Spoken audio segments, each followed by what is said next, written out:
Hey everybody, Dr. Keith here. I am your Internal Health Chiropractor, and today I want to go over with you tips on what you can do to improve or strengthen your digestion system. Now this is a conversation that I have with my patients on a daily basis, and I thought it would make for a great video to reach a wider audience. So I want to go over tips about how to improve your digestion system. Now there's this old wives' tale of you are what you eat. And there's a lot of truth to that, but I want to take it one step further. You are what your body can digest and absorb. There's a huge misconception out there in the nutritional world that once we put food in our mouth and we swallow it, that we assume that it is automatically 100% digested, 100% absorbed and utilized by our cells and our organs. And that is just simply not true. Just because you put food in your mouth and you swallow it doesn't mean that it's digested or even absorbed. And if you can't have weak digestion or poor absorption, this can lead to other health issues such as bloating and distension, constipation, diarrhea, chronic inflammation, leaky gut, bowel toxicity, and an over-exhausted immune system as a result of that if it goes on too long. So I want to go over exactly what you can do to strengthen your digestion system. So the first tip is to, when you sit and eat, I want you to sit and eat. Take the time to enjoy your food. I mean, eating is fun. Why not enjoy it? But we live in a fast-paced society where we're always on the go, and to sit and buy the groceries and sit and make the meal and then sit and eat the meal and then clean it up, all those things take time. And sometimes we don't have the time or make the time to eat. So when you sit and eat, I want you to learn how to sit and eat. Take a couple deep breaths, become 100% present, and then actually sit and enjoy your meal. So that's the first tip. The second tip has to deal with the quality of the food. Okay? There's a big difference between eating a diet that is high in processed foods and genetically modified foods versus a diet that is organic and non-GMO. There's a big difference in the nutritional quality, okay?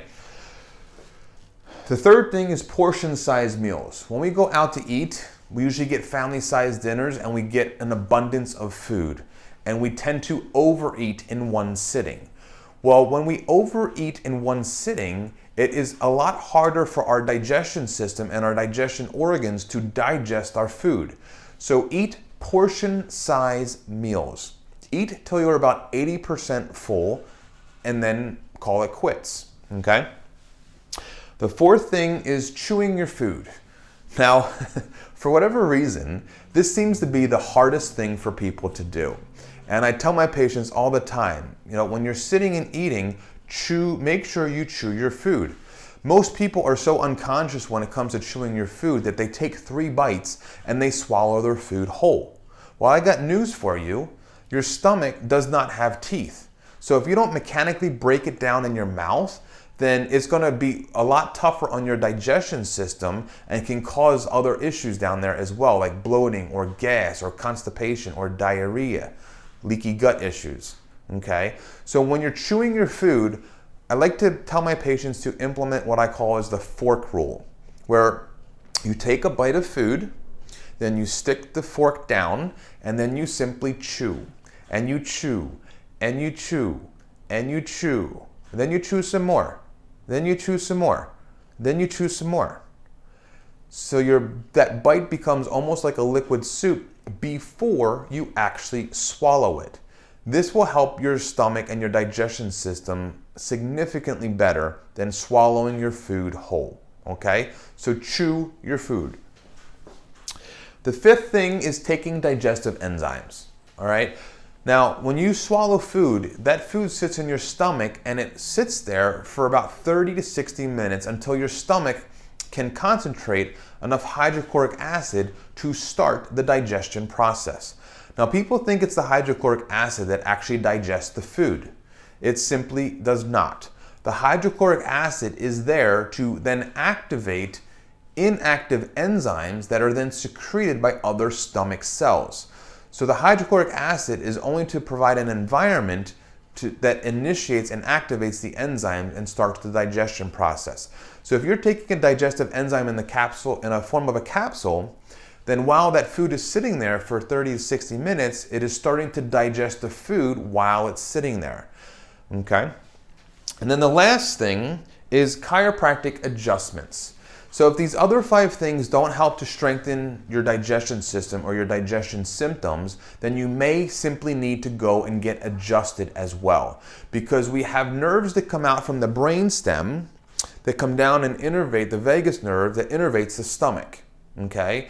There's nerves in the mid-back that come out and go to the digestion organs. So when you have subluxations at the base of your skull and in your mid-back, right, this can negatively impact the nervous system influence to those organs and cause digestion problems.